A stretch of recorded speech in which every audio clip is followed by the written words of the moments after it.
The major tool required for this operation is really the grinder. It's an electric grinder, and I use the so-called cut-off wheel, made for metal cut-off wheel. You can use a 4-inch or 4.5 inch. The 4-inch is easier because you can cut the slot better. You need clamp to clamp the piece down to the workbench so that you can cut it, and a file to deburr all the sharp edge. Okay, I have the back plate clamped onto my little workbench inside my shed, my little workspace. Make sure you wear goggles and gloves for your own safety. Please be extra careful. The machine could be very dangerous.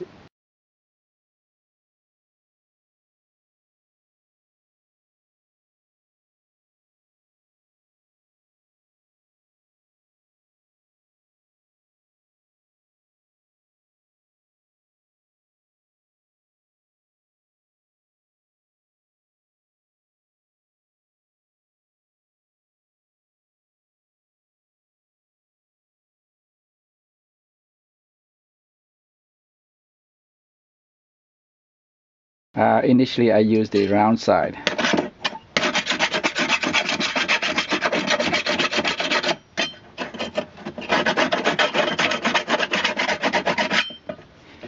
By using one edge like that, turn it the other way. So that's how I smooth out the slot.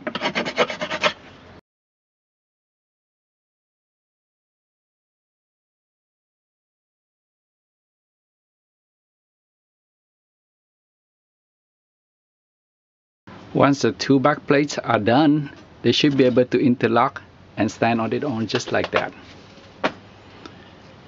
We can now proceed to cut the side plate.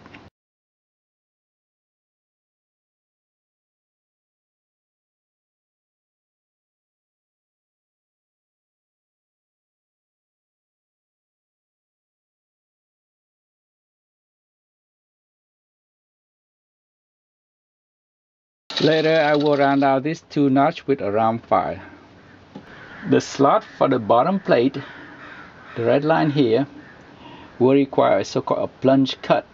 Since we cannot start from this end or that end, we have to start in the middle, let the blade go through, and then cut to the edge of this line and cut to that edge of this line.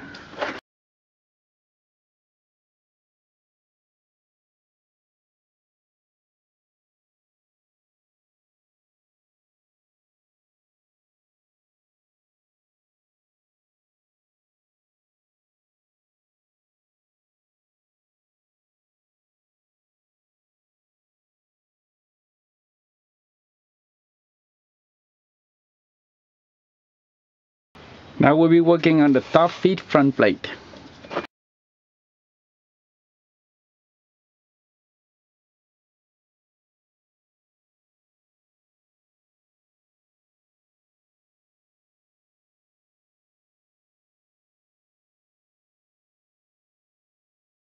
Okay, now let's cut the bottom feet front plate.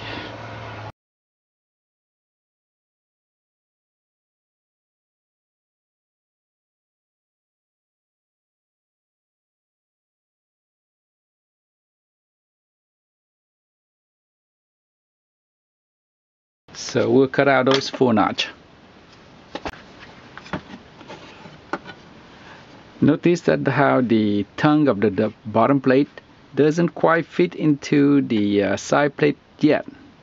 So I have to enlarge this hole to the full extent, make it either longer.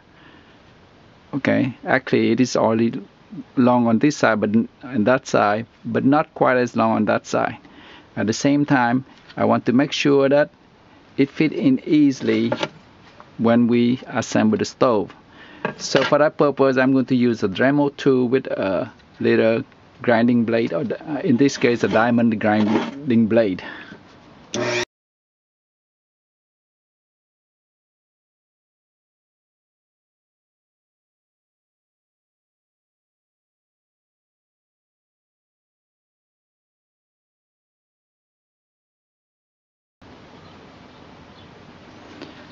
Okay, the right side tongue of the bottom plate now go into the right plate easily. The bottom plate tongue fit into the side plate nicely, but we still have to create a slot down here for this corner of the bottom plate to go into. That's the back plate left, and that's the left plate.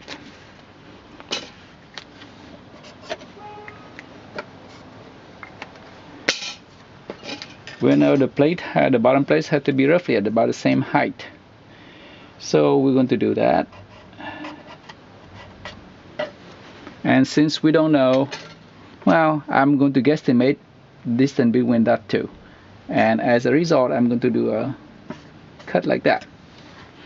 Cut this piece out and see whether the bottom plate go in and fit right there.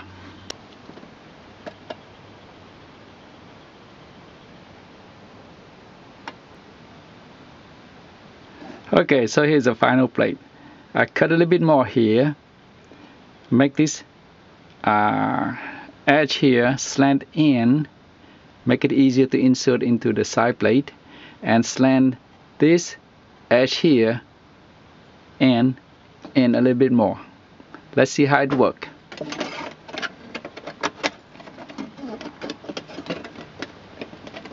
Of course, it worked like a charm. So we basically do another change to the back plate. Basically, instead of doing a plunge cut for a single slot, we do a V-notch here. Okay. I guess again it's easier to cut. One cut there and one cut there. Likewise on this side, and the bottom plate will rest on that ledge. Okay, so here's the finished stove. Back panel left and right. The left plate, the right plate,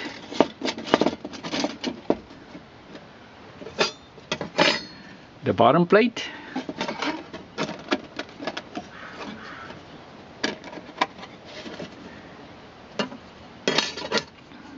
and a top plate, a front plate.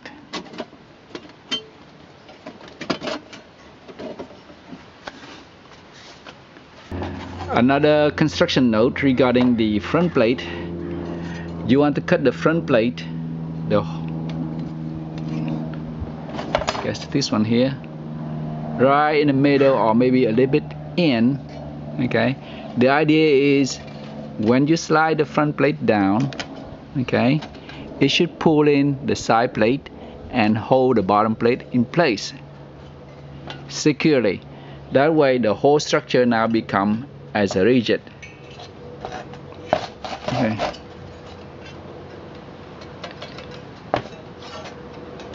So the tension of the side plate on the bottom plate keep everything in place. So here's the final finished stove with all the hole that I plan to use the support rod with, enlarged to the size of the support rod. Same thing here on the back.